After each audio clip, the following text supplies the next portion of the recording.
השיעור הזה פותח מהלך חדש של תולדות ההגות היהודית, עידן חדש, המחשבה היהודית המודרנית. ובפרק המבוא, בדיון הראשון שלנו, כששאלנו בעצם מה מחולל הגות יהודית, מהי הגות יהודית ומה מחולל אותה, הגות היהודית, אמרנו אז, היא רפלקסיה, היא דין וחשבון שיהודים נותנים, הוגים, על עיקרי אמונתם, על תפיסת האלוהות שלהם, על תפיסת ההיסטוריה, על המובן של הפרקטיקה הדתית שלהם, על תפיסת הפרשנות שלהם. הגות יהודית היא רפלקסיה על רעיונות או עמדות היסוד של המסורת היהודית. בשאלות הנוקבות ביותר שבפניה היא עומדת. ומה שמחולל רפלקסיה, חוץ מאי נחת פנימית, יש מושגים שהם מזמינים את עצמם לסוג מסוים של אי נחת פנימית, שאתה יכול לצפות שתהיה בהם איזושהי תנועה פנימית, לדוגמה, האחדות הפשוטה של האלוהות, כן, היא לא עומדת בצורה ישירה וקלה עם המתחים והריבוי שבו אנחנו מתנסים בחיינו אנו. אז המקובלים למשל ישנו את מושג האחדות הפשוטה שהפילוסופים מציעים. אז יש לנו איזושהי אי נחת שמייצרת הגות. מלבד אי הנחת הזאת, המהלכים הפנימיים של המסורת, רפלקסיה לרוב מתעוררת משני כיוונים שונים, או ממשבר היסטורי, איזו טלטלה היסטורית. יכול להיות כמו החורבן, שדיברנו על חז"ל. אין ספק שהרבה מספרות חז"ל היא תגובה פוריה למשבר, לעולם שאין בו מקדש, לעולם שבו אי אפשר לראות את נוכחות האל בהיסטוריה. יש פה איזו מציאות של הסתר פנים, ושואלים איזה סוג דתיות נוצרת בעקבות המשבר הזה. משבר מעורר תמורה, מעורר מחשבה מחדש. ויש עוד מרכיב שעסקנו בו כשאמרנו מה מניע מחשבה יהודית, זה המפגש עם עמדות, מסורות, תרבויות, תפיסות שבאות מהעולם הסובב שבתוכו יהודים חיים. זה לא רק השפעה אחרת, יהודים בעצם חיים את העולם הזה. אנחנו דיברנו על תולדות הפילוסופיה היהודית כתוצר של מפגש בין תרבותי. בין העולם היווני שעובר דרך העולם המוסלמי אל היהודים שהם חלק מהמרחב האסלאמי, שמייצר מחשבה, פירוש מחדש של המסורת היהודית, שבין היתר מנסה להסביר את עצמה במושגים שבתוכה היא חיה, לתרגם את עצמה, לפרש את עצמה, ומתוך כך היא בעצם מאירה באור אחר לגמרי את עצמה. יש לנו משבר היסטורי, מפגש עם תפיסות מחשבה אחרות. עכשיו אנחנו נכנסים לעולם המודרני, ההגות היהודית המודרנית, באמת תקופה חדשה. ומה שהייתי רוצה לעשות בשיעור הזה זה לסרטט את הזעזועים, אם נרצה, המחשבתיים, התפיסתיים וההיסטוריים, שעומדים בבסיס צמיחתה והשתלשלותה של מחשבה יהודית מודרנית לגווניה, בגלל שהיהודים בעידן המודרני מגיבים לאתגרים האלה בצורות מורכבות ושונות. היום הייתי רוצה בעצם בתורת מבוא למחשבה יהודית מודרנית, שאחר כך כמובן נבוא לעסוק בזרמים ובהוגים שונים שבתוכה, להעמיד את שלושה אתגרים מרכזיים שמגדירים את המחשבה הזאת. האתגר הראשון, אנחנו מדברים בעצם, אם רוצים לסמן, ולא צריך לסמן גבולות קשיחים בצורה חריפה, מדברים מן המאה ה-17, מסוף המאה ה-17 ואילך. האתגר הראשון שמוצב זה אתגר החילון. אני רוצה לדבר על חילון, כי חילון הוא תופעה מורכבת.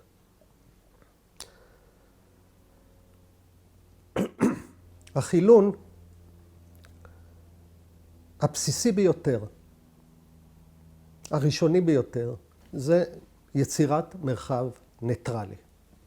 דהיינו, הסקולום, שזה התחום של החילון, הסקולר באנגלית, מהסקולום, זה מרחב ניטרלי שבו ישנם חיים אזרחיים שאינם מוגדרים על ידי הדת. אפשר להגיד שנוצר בין היהודים ללא יהודים, מרחב שהוא לא בית הכנסת והוא לא הכנסייה, מרחב אזרחי. אגב, הצורה המובהקת ביותר לעליית המרחב הניטרלי, האזרחי, זה האפשרות של נישואים אזרחיים. צריך להבין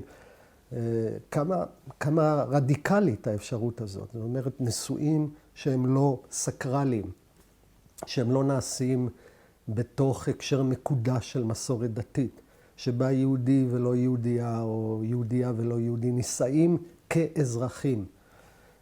זה יצירת מרחב מחולן. אפשר להגיד, אגב, שהיהודי הראשון, אולי שיוצר את המרחב המחולן הזה, מבשר המרחב הניטרלי של המדינה המודרנית, שפינוזה. אפשר להגיד, במרפקים שלו הוא מייצר את זה. הנה יהודי שעוזב את היהדות ולא עובר לנצרות. הוא נשאר כאזרח. זה לא כל כך פשוט, הוא נתמך, יש לו חברים, אבל הוא חלק מפוליטיקה של עליית המדינה הניטרלית, הליברלית, המודרנית, שיש לה מושג של יהודי כאזרח. אני רוצה להעיר שבעצם פה מתחילה בעיה שתלווה את תולדות ההגות היהודית מכאן ואילך של, אם נרצה, זהות ממוקפת. יהודית שיש בה מקף. יהודי אמריקאי, יהודי צרפתי, יהודי גרמני. רש"י לא היה יהודי צרפתי. הוא היה יהודי שחי בצרפת. כשמגיע המרחב הניטרלי בין היהודי לגוי, היהודי חי בשתי זהויות ממוקפות. הוא יהודי והוא אזרח. והמורכבות הזהות הזאת, אגב, מייצרת תמורה מאוד עמוקה במחשבה שלו. אני יכול להגיד, אגב, שכשמעיינים בזרמים, כשאנחנו מדברים מחשבה יהודית מודרנית, אנחנו מדברים על זמננו אנו. זרמים שונים מתייחסים לאפשרות המיקוף הזאת בצורה מאוד מורכבת. צריך לומר במובן מסוים שהציונות חושבת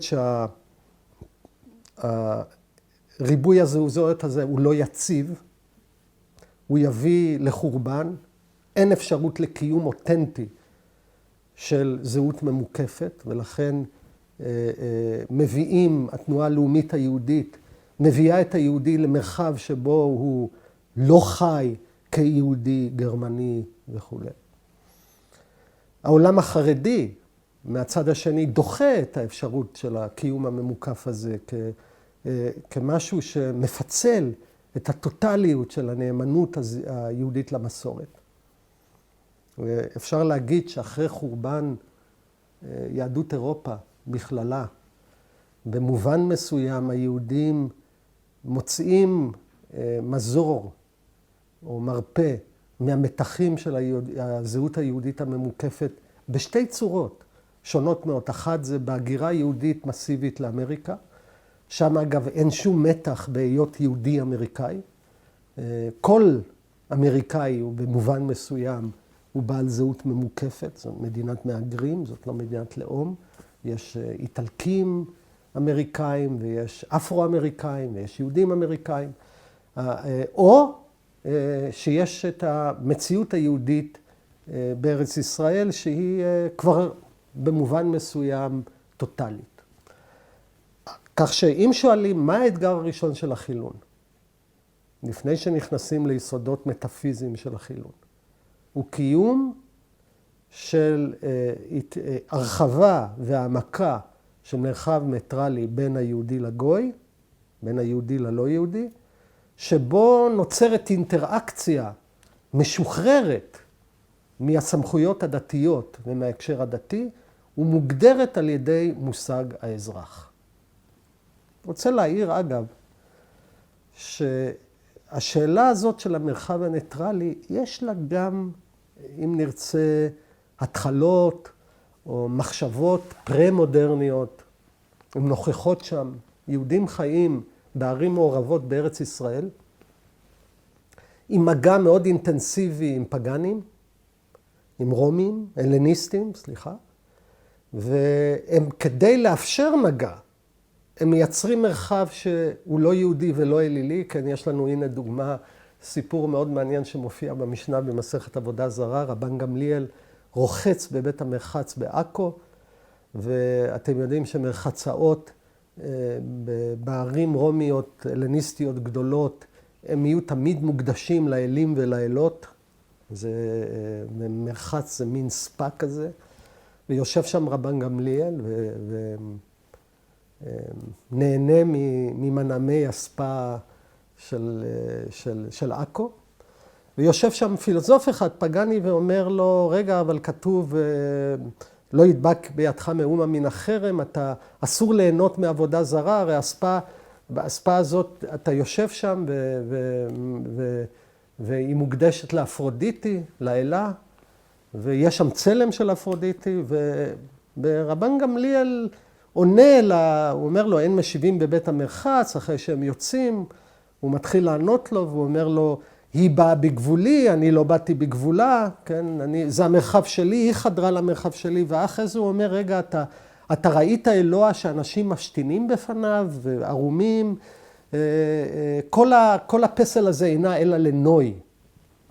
זה נוי, זה קישוט, זה ריקון של הערך הדתי על ידי הקטגוריה האסתטית. אגב, אנחנו רואים את זה, יהודי יכול להיכנס, ירא שמיים אפילו, להיכנס לוותיקן, והוא רואה את הפייטה, ואחרי זה הוא נכנס לקפלה סיסטינה, הוא מסתכל שם למעלה בתקרה, והוא רואה את הציור של מיכאל אנג'לו, והוא שואל, מי זה שמה שמושיט את ידו ככה, ציור של האל בעצמו? מבחינתו זה לא איזה איקון נורא שאסור ליהנות ממנו, כי זה ייצוג חזותי של האל, זה רגע אסתטי. יש כבר, אם נרצה, צורך ביצירת הקשר ניטרלי, בשלבים הרבה יותר קדומים של יחסים בין יהודים ללא יהודים. אבל בעידן המודרני, ההקשר הניטרלי מגדיר זהות. הוא מגדיר את בעצם מושג האזרח. יהודים יצטרכו להתמודד עם השאלה הזאת מכאן ואילך. אגב, זה מאוד מעניין, שאלות שכמובן בהקשר של מחשבה יהודית מודרנית צריך להיזקק לה. האם במדינת ישראל יש מרחב ניטרלי כזה? כל עוד אין נישואים אזרחיים, במובן מסוים, בארצם שלהם, היהודים לא מקיימים את המרחב הניטרלי הקלאסי של המדינה הריכוזית המודרנית. מדינה הריכוזית שעולה ומגדירה מרחב בלתי תלוי בסמכויות הדתיות. זה מרחב מחולן, יש פוליטיקה מחולנת. כל המחשבה הפוליטית המודרנית של המאה ה-17, לא כולה, אולי רובה, לוקח הוגה פוליטי חשוב כמו הובס. הוא מתחיל את השאלה של סמכות הריבון, והוא אומר, סמכות הריבון זה הסכמה חוזית בין בני אדם, מכאן שכל הצורך בסמכות דתית לאשר ריבונות בטל ונופל בתוך התודעה של המחשבה הפוליטית הניטרלית, המחולנת, המודרנית. זה הקשר אחד של חילון. אני עדיין באתגר הראשון, מדברים על 3 אתגרים, אנחנו עדיין באתגר הראשון של החילון, ואני רוצה לדבר על תופעות שונות של חילון. התופעה השנייה של החילון היא כבר חודרת יותר לשאלות מטאפיזיות של אמונה, והיא קשורה לעליית המדע המודרני. חילון הולך ומתגבר בגלל שאם נרצה אלוהים הופך להיפותזה מיותרת. אם פעם היית אומר ליקוי חמה זה איזשהו אות של האלים, אות מבשר רע, יש לנו היום הסברים מדעיים, אנחנו יכולים לחזות ליקוי חמה מתנועת כדור הארץ והירח. אנחנו יכולים לחזות מתי יהיה ליקוי. לא צריך את אלוהים כדי להסביר את התופעה הזאת. אגב, אפשר להגיד, אולי הצורה המובהקת ביותר של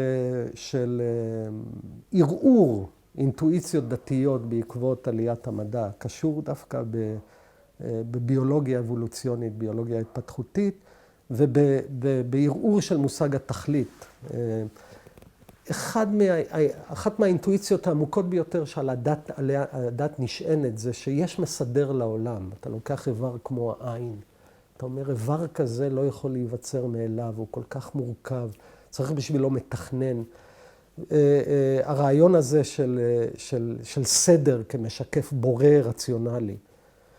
וכן, כשביולוגיה התפתחותית שואלים למה יש דובים לבנים בקוטב הצפוני, הנה, אתה אומר, יש הסבר תכליתי, לדובים הלבנים ניתנה או מצד הטבע עצמו כטבע תכליתי במונחים אריסטוטליים או בתפיסות דתיות. לדובים בקוטב הצפוני ניתנה פרווה לבנה כך שהם יוכלו להסתוות. התשובה של הביולוגיה האבולוציונית לתופעה הזאת היא אחרת לגמרי. היו שם גם דובים חומים בהתחלה, רק הלבנים שרדו. זאת אומרת, התוצאה, הפונקציה של ריבוי מצד אחד ושל סלקציה מצד שני, שזה המרכיבים הבסיסיים ביותר של הביולוגיה המודרנית, בעצם מייצרים מבנים מעין תכליתיים, בלי בורא, בלי רצון. הם בעצם מערערים לחלוטין, אולי את אינטואיציית היסוד המעין מדעית של תמונת העולם הדתית. כך שיש לנו אתגר בתוך החילון, אנחנו עדיין, כמו שאני אומר באתגר הראשון, בתוך החילון, של תפיסת עולם מדעית, אנשים כמו פילוסופים כמו יום ואחרים, שבעצם האל הולך ונדחק מתמונת העולם בין היתר בגלל התודעה שהוא הופך לגורם מיותר כגורם הסברי. אגב, העולם הדתי, וזה מאוד מעניין, צריך להתמודד עם המדע כתופעה. המחשבה היהודית המודרנית צריכה להתמודד עם המרחב ההסברי ההולך וגדל שהמדע צובר לו. ויהיו, מהלכים שעוד נעסוק בהם בהרחבה, באמת יהיו הוגים דתיים מודרניים שיגידו, אלוהים לא מסביר שום תופעה בעולם. הטבע כשלעצמו יש לו הסברים מדעיים, אלוהים הוא מקור לנורמות, לצווים, לחוקים, ולכן המתח הזה שבין המקרא למדע, שהוא גם מתח שעולה, כמובן, אתה שואל את עצמך איך מסתדרת תמונת העולם המדעית עם ההתגלות, הוא לא קיים כי המקרא לא בא לתאר עובדות, הוא לא בא לתאר מדע, המקרא אין לו טענות על אודות העולם. הוא מייצר ערכים, הוא מייצר חובות וכו' וכו'. אבל זאת כבר תהיה תגובה לעליית המדע המודרני, המחולן. הצורה השלישית של החילון, שהיא לא קשורה לעליית הניטרליות ועליית המדע, אולי הצורה, אם נרצה, החריפה ביותר, שמאתגרת בצורה חריפה ביותר את הדת, וכמובן את העולם היהודי, אם נרצה, היא הביקורת על האיש הדתי, הביקורת על האישיות הדתית, הביקורת, אם נרצה, האנתרופולוגית על הדת. פה אין טענה מדעית, אין, נגיד, המדע לא צריך את אלוהים. יש התקפה על האישיות הדתית, על האדם הדתי. אם ניקח למשל הוגה כמו ניטשה, שאגב, היה לו יחס מאוד אמביוולנטי למדע המודרני, כתחליף, כמשהו שמייצר רדוקציה של כל התופעות כולם, כרדוקציה הסברית. וניטשה תוקף את האדם הדתי. הוא רואה באדם הדתי יצור נרפה, יצור שמפעיל את הרצון לעוצמה שלו כנגד עצמו. יצור, בעיקר אנחנו מדברים על המסורת הנוצרית או היהודית המאוחרת נוצרית, איך שניטשה מתאר אותה. יש בה בעצם עולם של טינה שמרוקן את העולם מערך, כן? העולם שאחרי העולם. זה שמרוקן את המציאות של ההוויה. ניטשה חשב שהדת היא תופעה ניהיליסטית, במובן העמוק, דהיינו שהדת מרוקנת את העושר ואת העוצמה של החיים. יש פה אגב, ולכן התקפה על מושגים כמו ענווה, חמלה, ערכים בסיסיים של התפיסות הדתיות שאצל ניטשה הם בעצם קשורים לחולשה, לחוסר היכולת שלנו, של ההגות הדתית להתמודד עם האידיאלים הקלאסיים של האציל, בוא נגיד כך, האידיאלים הקלאסיים של האציל, כפי שהם נראים מנקודת מבטו של הקדוש. אגב, אני רוצה להעיר שהביקורת האנתרופולוגית על הדת, על האישיות הדתית, היא במובן מסוים הרבה יותר חריפה מהביקורת המטאפיזית. כי מערכות תרבותיות, מסורות, לרוב מועברות באמצעות סוג מסוים של אידיאל טיפוס. התלמיד חכם, החמלה שלו, הצדיק.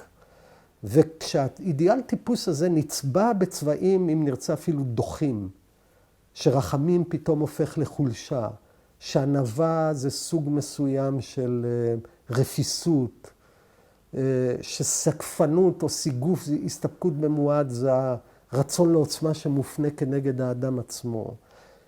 כשפתאום מתארים את האידיאל טיפוס הדתי כאידיאל, אפשר לומר אפילו על גבול מעורר הגועל בפיזיונומיה שלו, בקוריאוגרפיה שלו, באופן שבו הוא הולך, באיך שהוא נראה. ההתקפה הזאת היא התקפה משמעותית מאוד, כמובן שיש לה הדים מאוד עמוקים בעולם היהודי. לדוגמה, חלק מהביקורת החילונית שקשורה להתעוררות הלאומיות היהודית, שעוד מעט נדבר עליה, היא נשענת על ניטשה, העלאה של יסודות ניטשיאניים בתוך העולם היהודי, בספרות העברית החדשה.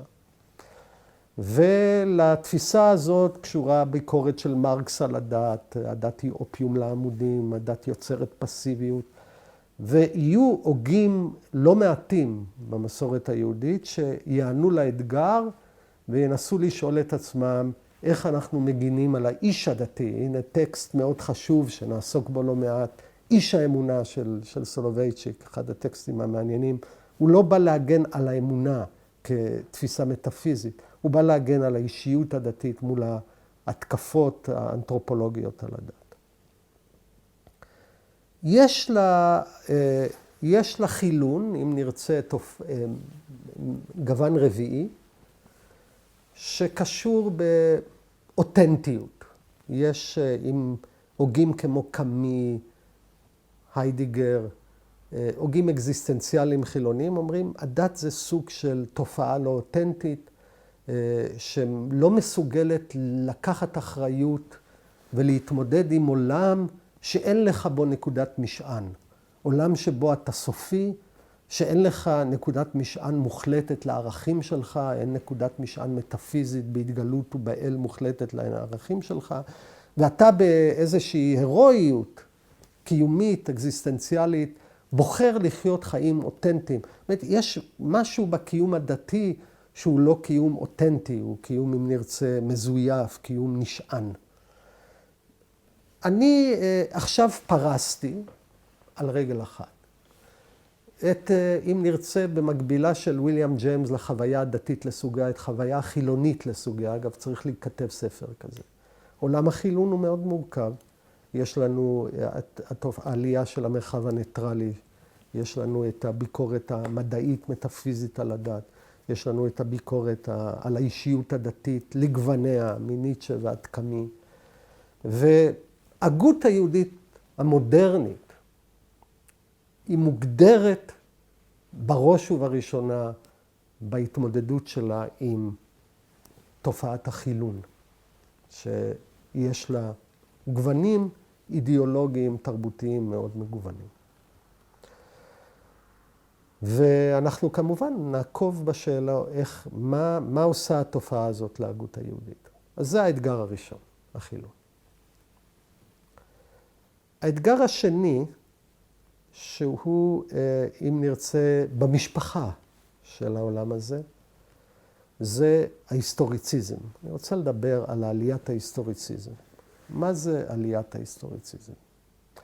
הדת באופן כללי, המסורות הדתיות היהודיות, תופסות את העבר כמקור של סמכות.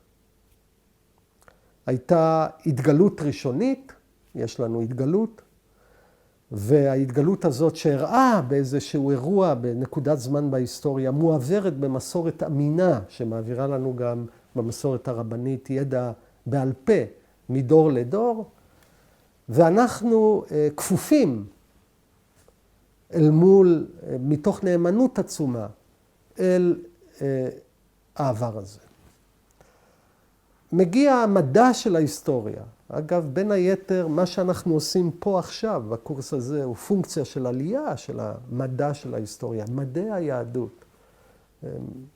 אבותינו לא חשבו על מושג כזה, היה לימוד תורה, לא מדעי יהדות. מסתכל על ההיסטוריה כמושא של מחקר, לא כמושא של מסורת. הוא גם מקעקע את יסודות ההנחות שעליה נשענת תורת ישראל, ושבתוכה פועלים שלומי אמוני ישראל. פרויקט כמו ביקורת המקרא, כדוגמה, שהוא מערער בעצם את היציבות של ההתגלות. הנה, הוא אומר לך, הטקסט המקראי, שאתה מסתכל עליו באופן מדעי, הוא בכלל חיבור של כמה זרמים שונים. יש בו קולות שונים. הוא גם כשאתה לומד את הסביבה, אתה רואה שהסביבה הפגנית של המזרח הקדום משוקעת בו. אתה רואה בו גם שרידים של מאבקי כוחות בין ממלכת ישראל לממלכת יהודה שמייצרת טקסטים קנונים שונים. במובן מסוים, המבט ההיסטוריציסטי-מדעי על ההתגלות מקעקע אותה מבפנים, ואפשר להגיד אם שפינוזה הוא אבי, שפינוזה הוא, אם הוא לא הוגה יהודי, הוא לפחות מסמן את כל הבעיות של המודרניות, לא את כולם, אבל הרבה מן הבעיות של המודרניות בשביל ההתמודדות של העולם היהודי. וכשאתה קורא טקסט כמו המאמר התיאולוגי המדיני, שהוא אחד מהרגעים הראשונים של ביקורת המקרא, אתה רואה איך שהמדע, החקר, המבט אל העבר כמושא מחקר שמייצר השראה. אגב, השראה זה כבר מילה לא טובה ליהודי המסורתי. העבר לא מייצר השראה, הוא לא מקור לאושר, ליצירה. הוא עצמו מקור של סמכות. אז רגע ההתגלות בעצם מתפורר. איתו גם מתפוררת האמינות של המסורת. כי מסתבר שהמסורת היא בעצם תהליך של סלקציה. הנה, מה שאנחנו עשינו בשיעור, זה בין היתר לערער את הקנוניות של המסורת. זאת אומרת, בצידה של המשנה של ספרות חז"ל, יש את העולם של הספרים החיצוניים, של ספר היובלים. המסורת עצמה היא המצאה של האורתודוקסיה, יגידו היסטוריונים יותר מאוחרים. היא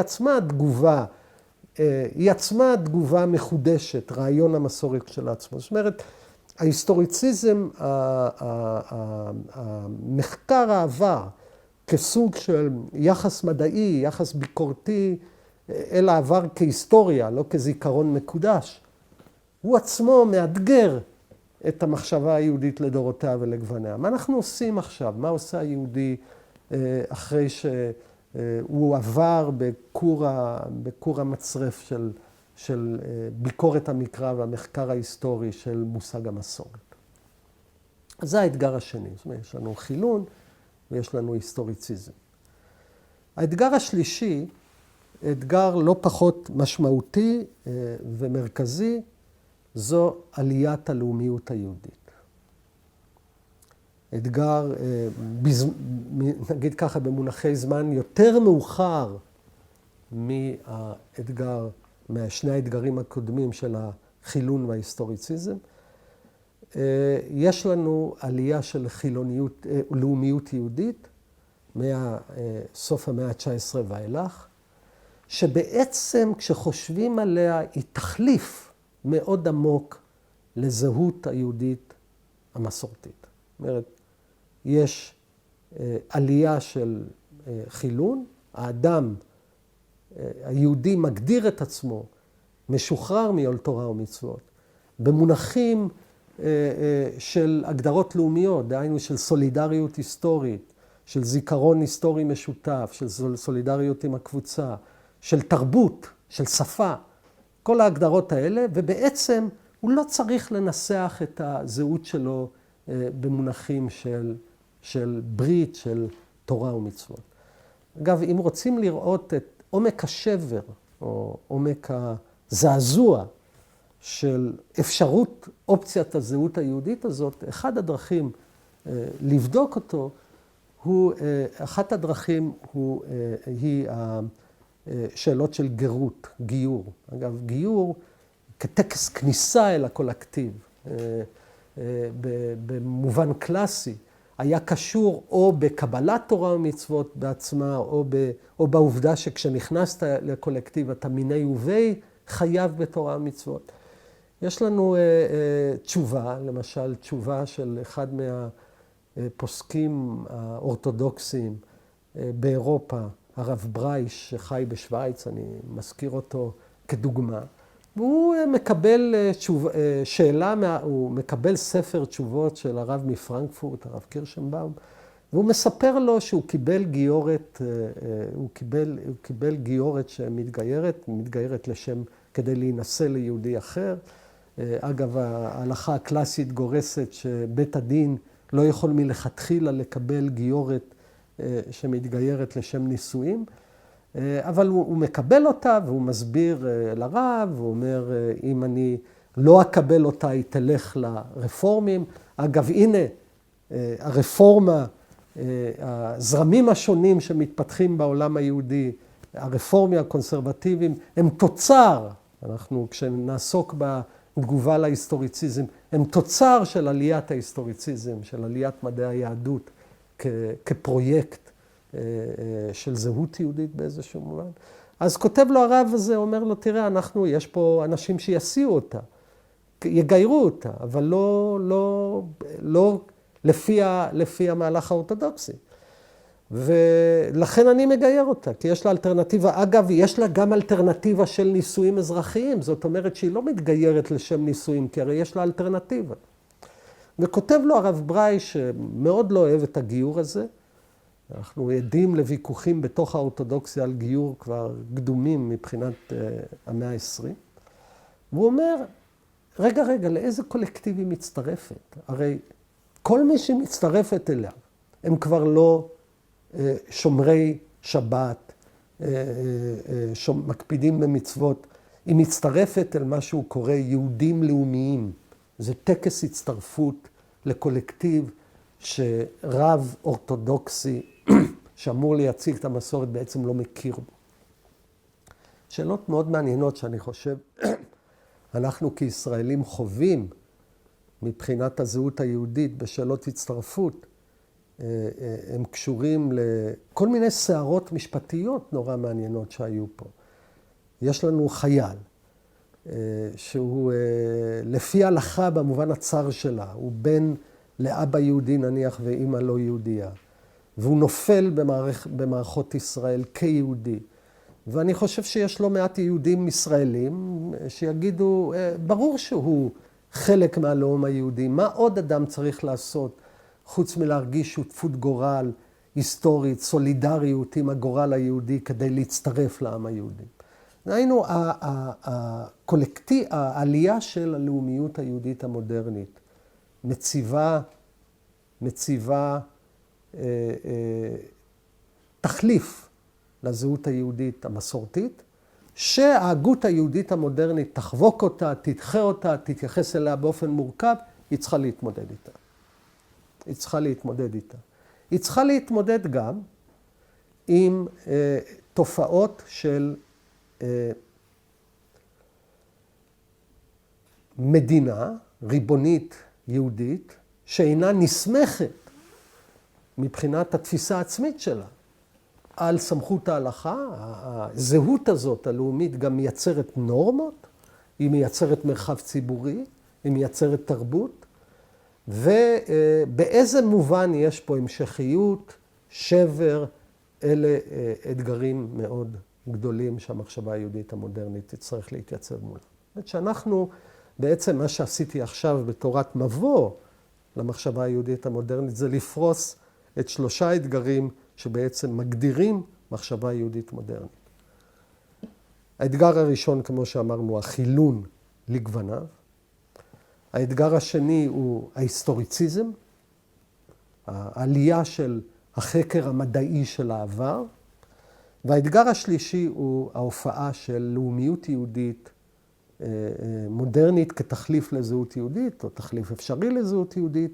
עם הקמת מדינת ישראל צריך להוסיף לפני זה את השואה כאירוע היסטורי שאמור לחולל או מחולל שבר או מחשבה מחדש של המחשבה היהודית. זאת אומרת, שמסתכלים על כל המבנה הזה ורואים שהוא משלב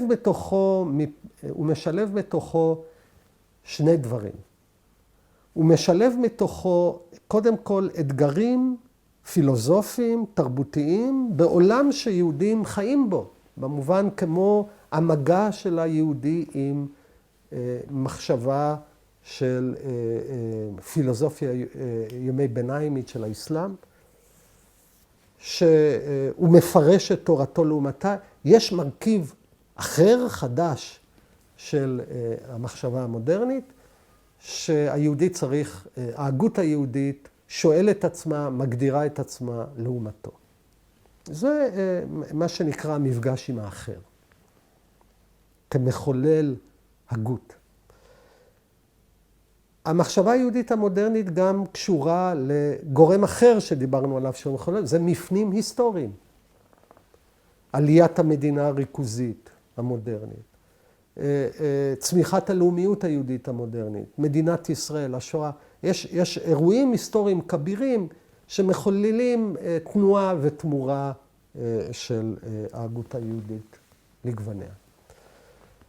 לכן כשאני אומר, אם אנחנו רוצים להגדיר מהי מחשבה יהודית מודרנית, מחשבה יהודית מודרנית היא מחשבה שנזקקת, שנעה, שצומחת מתוך ההיענות לשלושה או לשניים או לאחד מתוך שלושת האתגרים שאנחנו תיארנו בצורה מאוד חדה. צריך להבין בעצם שהאתגרים האלה מציבים את כל התרבות היהודית בסדר גודל שונה של שאלות מכל מה שקדם לה, בימי הביניים, בשלהי העת העתיקה, בעת העתיקה. יש פה מערכת שלמה שאם היו שואלים אותי, למה בעצם בכל תהליך של פריודיזציה של תקופה יש מהלכים מלאכותיים, במיוחד שתקופות נמשכות זו אחרי זו וכו'. עדיין, אתה שואל, למה אתה אומר, למה זה מחשבה יהודית מודרנית? הייתי אומר, היא מגיבה לדברים האלה. אגב, בתוך העולם הזה, בתקופה הזאת, יש גם הגות יהודית שאי אפשר לקרוא לה הגות יהודית מודרנית. היא חיה את חייה, היא לא עונה לשאלות האלה, היא לא מתמודדת אותן. לא כל הגות שנעשית בתקופה המודרנית היא הגות יהודית מודרנית. אלא אם כן היא נענית לשאלות האלה. היא מתמודדת עם השאלות האלה. לסיום, באמת בתור הערת סיום שאנחנו נעשה את זה בהמשך בפרק האחרון של כל המהלך שלנו, זה לשאול על מחשבה יהודית פוסט-מודרנית, אם נרצה, המחשבה היהודית העכשווית. ובשביל זה צריך לשאול באיזה מובן הנחות היסוד של המודרניות הם כבר לא איתנו, באיזה מובן השינויים האלה אמורים לחולל או לכוון את המחשבה היהודית לכיוון אחר. אגב, כדי להקדים את המאוחר, רק לתת איזו תחושה של מה זה עולם פוסט-מודרני, אפשר לדבר על ההפסקה של המומנטום של החילון. כן, אם העולם המודרני אופיים באיזשהו מובן בחילון הולך ומואץ, אולי העולם הפוסט-מודרני כבר, המרכיב של החילון הוא לא כל כך דומיננטי, אז אנחנו גם נצטרך לשאול את השאלות של המחשבה היהודית הפוסט-מודרנית. מה שעשינו היום, עכשיו, בשיעור הזה זה באמת לפרוס את האתגרים הגדולים, ולתת הקשר היסטורי ומושגי שיכונן את המחשבה היהודית המודרנית בתוך הסערה הגדולה, בתוך האתגר העצום, שגם ההגות הכללית המודרנית וגם ההיסטוריה של היהודי המודרני מטילות את המחשבה היהודית לתוכה, מאתגרות אותה לכל מיני כיוונים.